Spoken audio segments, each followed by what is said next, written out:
Magandang araw mga kaibigan. Bigyan natin ng reaction, opinion ngayon, yung palitan ng maanghang na salita between kay Executive Secretary Lucas Bersamin and dating Executive Secretary Attorney Vic Rodriguez. Okay, parehas na abogado ha.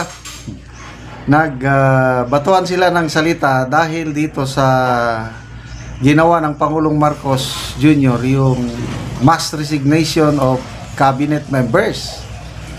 Unang nagsalita si Attorney Vic, sabi niya, hindi ang mga cabinet members ang problema, ikaw mismo ang may problema. Ito, sumagot naman si ES Bersamin, daldal ka ng daldal, 3 buwan ka nga lang ES. Ito, pakinggan natin yung palitan nila ng salita.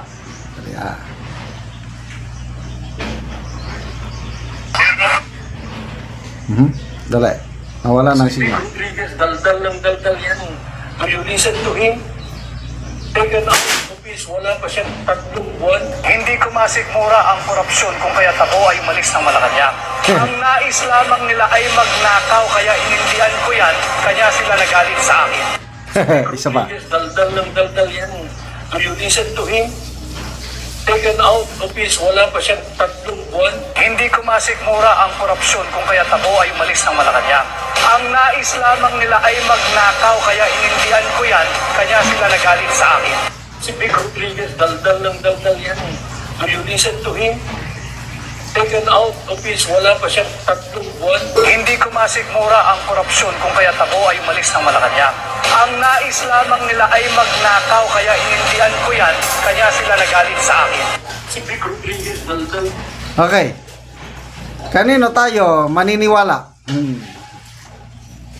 Kay ES Bersamin na nagpapaliwanag na maganda daw yung ginawa dahil humane effort. Hindi daw sila naging diktador. Para hindi naman daw mapahiya yung mga cabinet members na tatanggalin. Sabi ni Atty. Vic, hindi problema ang mga cabinet. Ikaw ang problema, Mr. President. So, tanong ni ES Bersamin, maniwala ba kayo kay Atty. Vic?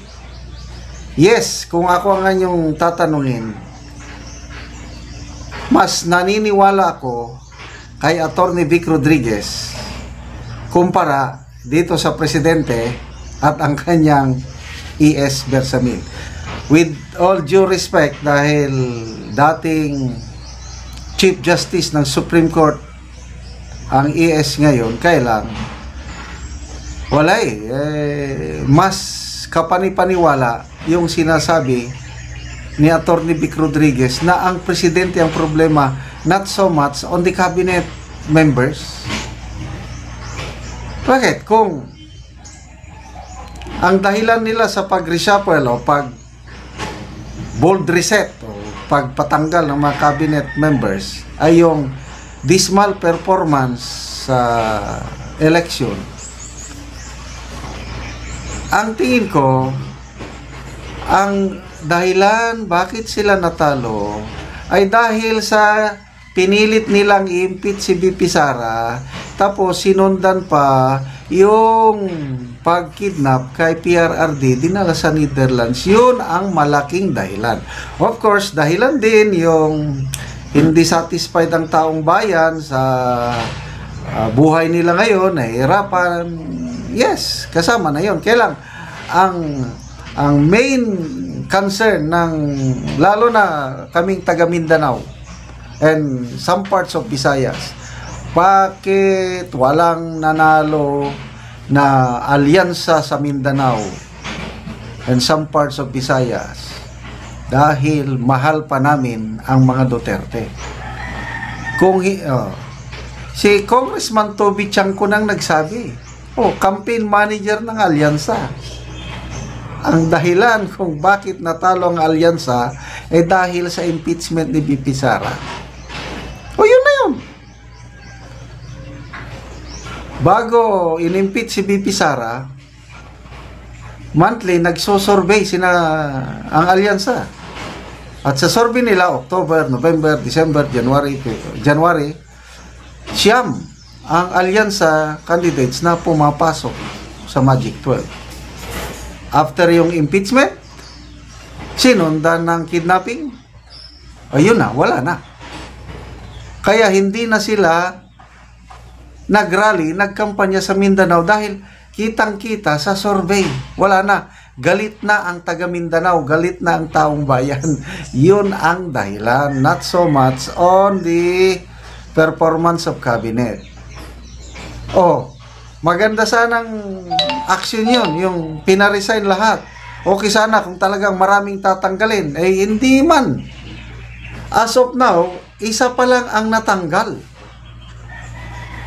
Si DNR Secretary pa lang ang natanggal. All the rest, nandyan pa rin.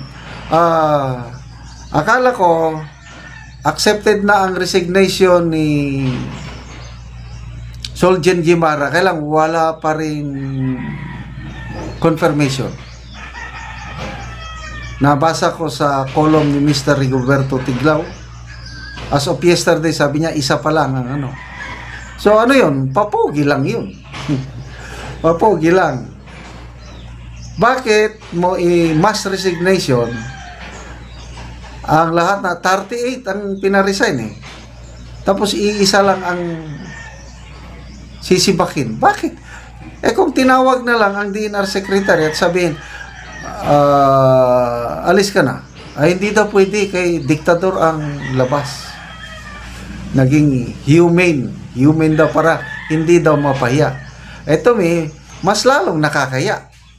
Yung kalagayan ni DNR Secretary na pinaresign lahat tapos siya lang ang sinibak. Di mas lalong na-highlight yung kanyang pag-alis sa gabinete kaysa yung tahimik lang. Tinawag, kinausap, silently, resign, sabi lang, health reasons or whatever. Yun natin. Mas dignified pa pag-alis niya kaysa itong nangyari ngayon. So, again, between E.S. Bersamin and Attorney Vic Rodriguez, I will go for Attorney Vic. Mas, sayang nga, hindi siya nanalong senador. Number 1 siya sa aking balota, si Attorney Vic Rodriguez.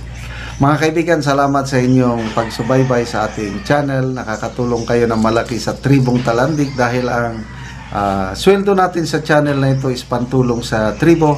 Namimigay tayo ng livelihood assistance, nagpapatanim tayo ng saging lakatan. Kung may itinanim, may aanihin.